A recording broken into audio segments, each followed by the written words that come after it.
salah satu hamparan lahan kritis di KPH Majalengka, tepatnya di RPH Cihaur ya. Ini hadir di sini Pak Direktur Konservasi Tanah dan Air Dirjen Pedas RH. Ada Pak Eman, ini Kepala Seksi Rehabilitasi Hutan dan Lahan, Pak Lukma, Kepala Balai Pengelolaan Das dan Hutan Lindung di Manuk Citandui. Ini ada Pak ADM, Pak Andi ya, beliau adalah ADM atau KKPH Majalengka. Saya ingin berbincang-bincang nih. Siap. Pertama Pak Andi dulu nih. Ya. Pak Andi, kita kan berada di lokasi kawasan hutan yang kita kategorikan kritis ya, karena memang kondisinya terbuka dan curam dan sebagainya. Ya. Pak Andi, ada berapa lahan kritis di sini Pak Andi? Di hamparan inilah sekitar. Kalau di sini itu kurang lebih kan ini dari hutan lindung 5.000 hektar. 5.000 hektar. Tapi untuk yang masuk lahan kritis bisa jadi sekitar 2.000 sampai 2.500 masuk kritis karena sudah digarap oleh masyarakat. Ini kalau kritis ini sudah berapa lama ini Pak? Nah ini sebetulnya sejarahnya memang panjang, tapi kalau diceritakan singkatnya, jadi oleh Belanda ini kawasan hutan lindung ini sudah dijadikan atau sudah dianggap bahwa ini daerah yang kritis dan rawan bencana. Sehingga waktu itu sebetulnya ada kegiatan untuk relokasi keluar daerah, termasuk ada yang di daerah sekarang masih di kawasan perhutani itu di daerah kota ya, Karayunan. Nah, tetapi sejarah pendeknya pada tahun sekitar 95 mungkin ya, di sini itu karena lahannya kritis, pemerintah setempat sebetulnya sudah mengagendakan untuk relokasi. Jadi di sini 2.700 hektar dari 5.000 itu rencananya mau digantikan ke luar daerah. Kan kita lihat sangat terbuka ya Pak Andi, dan kita lihat ada jagung, ada ini. Ya. Ini gimana perhutani dalam menyikapi ini? Ada keterkaitan dengan masyarakat di sekitar sini? Seperti apa? Oh iya. Jadi dulu sebelum 2003 memang di sini hutan produksi dengan tanaman dominan pinus. Gitu. Jadi ada kegiatan tebangan dan lain-lain. Umpamanya ada tebangan 50 hektar, kemudian masyarakat boleh menanam palawija sekitar kurang lebih sampai 3 tahun. Nanti tanaman kehutanannya sudah mulai besar, pindah lagi ke lokasi tebangan yang lain. Jadi siklusnya seperti itu. Tetapi sejak 2003 dengan pertimbangan dari Kementerian LHK juga bahwa di restoring dengan kemiringan, dengan curah hujan dan lain-lain ini sudah tidak layak untuk jadi hutan produksi, dijadikanlah makanya hutan lindung. Nah, tetapi budaya untuk tumpang sari itu tetap masih ada berlanjut.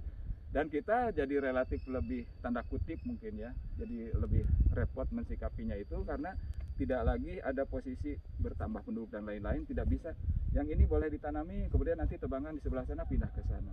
Tapi cenderung lebih permanen akhirnya gitu. Karena kita tidak ada istilah tebang kemudian tanam gitu. Nah, akhirnya tidak terkontrol dengan perkembangan penduduk dan lain-lain, akhirnya lebih meluas. Jadi Pak Rukma ya, Pak Kepala BPDAS ini kan bertanggung jawab pada program-program rehabilitasi lahan kritis ya Pak Direktur ya di tingkat apa ya. Terus gimana Pak? Ini ada kegiatan apa saja di peta ini yang kritis ini? Tahun ini maupun tahun-tahun sebelumnya Pak? Untuk kegiatan tahun 2020 atau 2021 ini merupakan kegiatan lanjutan, kurang lebih total untuk wilayah BPDAS Manuk itu ada 1.000 hektar, dan untuk Majalengka kebetulan 248 hektar. Bibit-bibit sudah kita siapkan tahun 2020 dan awal tahun 2021 sampai dengan bulan Februari Maret ini sudah kita selesaikan penanamannya. Kita lihat ada mangga gedong ginju, ada alpukat, kemudian ada sedikit petai, ini dan ada apa itu ya petai lah ya. Ini untuk dilakukan atau tadi untuk menanggulangi lahan kritis, dan ini kita lakukan sesuai dengan regulasinya selama 3 tahun harus kita jaga. Kemudian dari sisi kelembagaan kami membentuk tim pembina, jadi tidak bekerja sendiri. Tim pembina ini kita libatkan Dinas Kehutanan Provinsi, kemudian juga JDK, dari di kepolisian juga kita libatkan, dari Polda, dari Kejaksaan, kemudian tingkat lapangan ini ada Bin Kamtibmas dan Bin Sah itu terlibat dalam mengamankan ini. Dan memang usaha ini terus kita Ini pemilihan jenis tanaman, Ya. pemulaan lapaknya itu disusulkan ya dengan Iya, masyarakat ya. keinginan Ya. itu Jadi kita mulai di tahun 2018 Pak. Jadi kalau kami minta petani yang memang secara indikatif lahan kritis kita terdeteksi, kita diskusikan di mana saja yang memang memungkinkan secara aspek sosial bisa diterima. Sehingga tadi disebutkan 2000 yang bisa direhabilitasi, tetapi kita memilih-milih kelompok ataupun LMDH mana yang memang punya komitmen untuk melakukan itu. Walaupun sebenarnya kalau kita lihat kenapa sih 2000 kok tidak semua? Ini kawan-kawan perhutani juga memang memiliki keterbatasan dari sisi apa namanya mengkondisikan atau Ya. melembagakan kegiatan rehabilitasi dari sisi aspek sosial. Kira-kira Pak Andi optimis nggak kira-kira dengan pola yang tadi disampaikan Bibidas itu dengan mangga ginju, petai, kopi, kira-kira akan rehabilitasi atau memulihkan hutan lindung ini? Insya Allah ini optimis saya berhasil, Pak. Karena dengan pertimbangan apa yang kita rencanakan tidak top down ya, tapi justru kita juga memberikan, karena kalau mungkin kebijakannya dari perhutani jangan-jangan hanya tanaman kehutanan saja, tanaman pinus karena mau disadap, justru itu sama sekali malah tidak menjadi doktrinnya gitu, tanda kutip ya. Kita membaca aspirasi mereka sebetulnya ingin apa, begitu ingin buah-buahan Pak biar bisa dipanen, oke, buah-buahannya jenisnya pun akhirnya kita tawarkan karena kita bebas untuk menerima jenis apa saja gitu. Nah begitu mereka minta jenis mangga ginju khususnya yang memang spesial di Majalengka ini terkenal dengan mangganya sendiri jenisnya saja pengen mangga ginju, tapi selain itu juga ada alpukat, pete yang memang di sini sudah ditanam juga oleh mereka secara swadaya, cuman jumlahnya memang tidak banyak. Makanya kalau dari BPDAS ini kita dengan pola tanam yang 400 itu dengan pertimbangan memang saya pikir sangat pas gitu untuk 400 pohon per hektar. Nah, tapi memang selain buah-buahan juga tetap karena kita akan mempertimbangkan mereka itu nanti ke depannya harus didukung juga dengan tanaman yang cepat panen atau yang tanaman tidak menunggu 1 tahun. Makanya pilihan nanti bisa porang, bisa ternak dan lain-lain. Porang juga sekarang sudah masyarakat dan sudah banyak yang menanam juga di bawah tegakan. Itu pilihannya. Jadi nanti pasti tidak akan berbicara ke tanaman agroforestry saja, tetapi ada tanaman lain yang bisa lebih produktif dan Dengan Pak Direktur, Pak Direktur kata ini kan rehabilitasi hutan dan lahan ini memang tidak mudah ya. Ternyata jatahnya Pak ADM tadi mengatakan bahwa lahan kritis ini kan ya mesti bersentuhan dengan masalah-masalah sosial atau masyarakat. Kira-kira program kedepannya adalah seperti apa Pak Direktur kira-kira? Terima kasih Pak. Jadi memang tanggung jawab kita terhadap pemulihan lahan kritis ini memang tantangannya ke depan itu semakin beragam. Artinya saat ini mungkin kita berhadapan dengan bagaimana memulihkan fungsi-fungsi ekologinya. Tapi juga ternyata seperti lahan ini de jure-nya mungkin ini punyanya Pak ADM nih anunya tapaknya, tapi kan de facto-nya kita bisa lihat banyak ini menjadi lahan-lahan produktif yang diinginkan oleh masyarakat, sehingga pendekatan-pendekatan subsistem sosial di dalam perbaikan dan pemulihan lahan kritis juga kayaknya bukan tidak bisa tidak ya tetap harus dilakukan melalui jalur itu Pak. Artinya sekarang secara pemulaan kegiatan rehabilitasi subsistem sosial itu bisa jadi menjadi faktor kunci justru karena memang lahan yang kita anggap kritis secara fungsi ekologi, tapi juga sebenarnya ini adalah lahan yang diharapkan punya produktivitas terhadap lahan pengguna ini oleh masyarakat kan gitu. Sehingga pendekatan-pendekatan agroforestry, kemudian pendekatan-pendekatan pemberdayaan masyarakat ini menjadi faktor kunci ke depan untuk menggerakkan RHL kita supaya lebih berhasil. Seperti yang kita lihat di sini kan memang kita tuh sebenarnya sudah banyak inputnya gitu. Artinya teman-teman BPDAS itu sudah selalu merencanakan dari bawah karena aspirasi masyarakat diangkat Tapi memang kita harus selalu siap tadi seperti yang disampaikan Pak Andi, karena proses produktivitas tanaman perennial itu kan akan berbeda dengan tanaman semusim seperti ini gitu. Karena kita mangga mungkin sudah dihitung oleh teman-teman punya produktivitas yang tinggi juga, cukup gitu.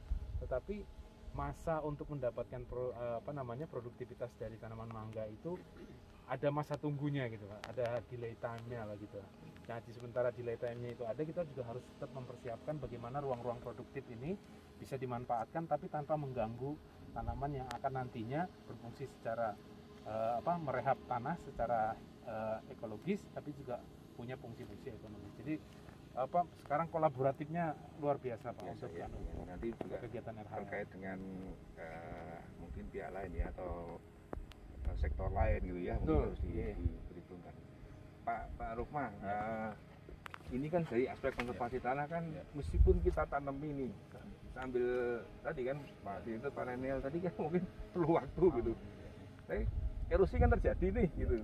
Kira-kira seperti apa kira-kira nanti kegiatan-kegiatan pendukung atau kegiatan-kegiatan tambahan yang akan kita kembangkan untuk RL ini supaya pengendalian erosinya juga terjadi. Gimana Pak? Ya.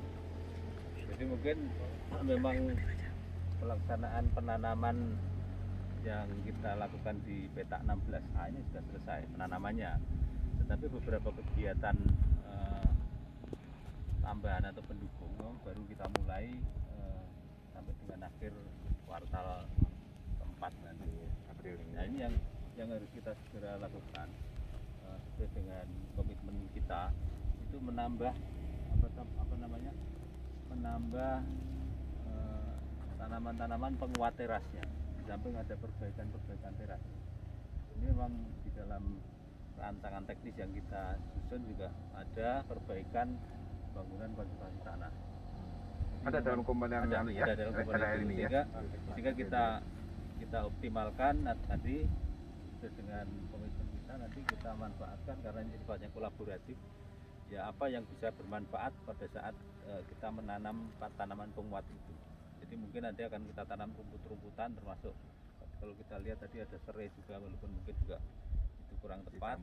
Ya, nanti kita tambahkan tanaman hijauan makanan ternak dan bisa saja vetiver gitu ya, ini Pak ADM, termasuk penyuluhan mengenai bangunan konservasi tanah. Saya pikir walaupun ada teras yang tidak terlalu tepatnya juga harus diperbaiki, sehingga tadi disampaikan ada erosi sedimentasi yang terjadi, ya itu terus terang ini masih sangat tinggi. Ada Pak kelompok ya, mewakili kelompok siapa? Nih Pak, sini Pak. Ini terus akan kita selesaikan sesuai dengan tata waktu. Ya, oke. sini Pak. Pak nih, sini Pak. Pak Selamat KTH ya di sini ya. Ikut mengelola tapak ini ya, menanam dan sebagainya. Pak, kan ada bantuan dari pemerintah itu ya, ada tanaman buah-buahan, tanaman mungkin nanti ada bantuan rumput gitu. Kira-kira KTH ini berharap betul nggak itu bahwa tanaman ini nanti tumbuh, berhasil dan menghasilkan? Oh iya. Gimana Pak? Saya sangat berterima kasih atas kegiatan seperti ini, sebab selain daripada menyerap tenaga kerja, terus juga bisa mudah-mudahan bisa meningkatkan produktivitas para petani yang ada di wilayah kami ini. Ya. Bapak punya hitung-hitungan nggak kalau seperti ada apuket, ada mangga gincu, ada Bapak kira-kira berharap nanti dari hasilnya itu seperti apa itu? Ya, sudah punya hitung-hitungannya belum? Kalau berharap misalkan saya sebagai KTH-nya, mudah-mudahan setelah nanti hasil produksinya supaya bisa dikelola oleh KTH yang ada di sini, supaya semakin hasilnya semakin meningkat, belum bisa mengangkat penghasilan para petani yang ada di wilayah hutan ini Pak. Gitu harapannya. Jadi artinya Bapak berharap dari tanaman itu berarti akan memelihara ya? Iya, memelihara. Ya. Karena ini tanaman ini kan masih panjang gitu. Iya. Terus ini hubungannya dengan jagung ini.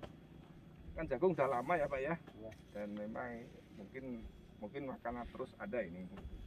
Kira-kira supaya jagung ini tidak merusak tanaman gimana kira-kira? Atau nanti gini, tanaman itu kok tumbuh besar ini kira-kira jagungnya pasti akan berkurang gitu kan? Gimana ini Pak? Kalau Pak Tani ini katanya nih? Ada kemungkinan seperti yang waktu ada kementerian Pak Ibu Menteri ke sini ya Pak, kelompok-kelompok di sini kan mengajukan kelompok ternak gitu Pak.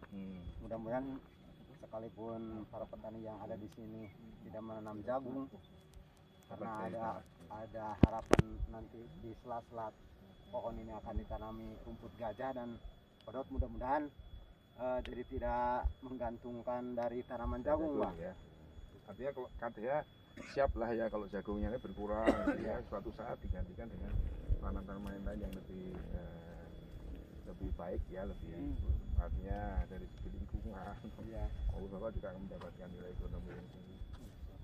Ada harapan lagi kan dari kita Pak dari KTH itu ternak ya, oke, nah kemarin kan sudah disampaikan Ya, ya mudah-mudahan selain daripada ternak mungkin nanti kemudian sarana-sarana yang bisa menunjang kepada tumbuh ternak itu seperti peralatan mesin pecacah rumputnya, kemudian misalkan kalau ada kotoran itu kan ada kotoran ternak kan bisa diolah menjadi kompos gitu ya, bisa dimanfaatkan juga oleh para petani gitu untuk bisa untuk tumbuh-tumbuhan seperti ini kan memerlukan pemupukan ini mangga seperti mangga itu ya. Mudah-mudahan dengan pembuatan kompos seperti itu mungkin bisa dimanfaatkan ya. Dari kotoran ternak. Iya, dari kotoran ternak. Terus kalau ini sudah tumbuh lah jadi agroforestry gitu ya, hasilkan buah-buahan ini, kira-kira dari perhutani gimana Pak? Bagi hasilnya seperti apa nanti dengan KTH ini? Kalau Aturannya dengan Kulin KK yang sekarang berjalan itu kan 10% untuk pengelola ya Pak, perhutani, kemudian 90%-nya nanti oleh pemilik pengelola di sini. Seperti itu sebetulnya dengan PKS, menurut kebijakan perhutanan sosial. Walaupun di sini memang belum Kulin KK, belum juga IPHPS. Nanti mengikuti ketentuan sesuai yang diterapkan oleh pemerintah. itu ada perjanjiannya nggak? Perjanjian bagi hasilnya gitu. Kalau yang sekarang berjalan, yang di luar PS ada perjanjiannya. Kalau nanti ya apalagi karena ada SKH dari Perhutanan Sosial kan, ada Pak NKK, ada perjanjian.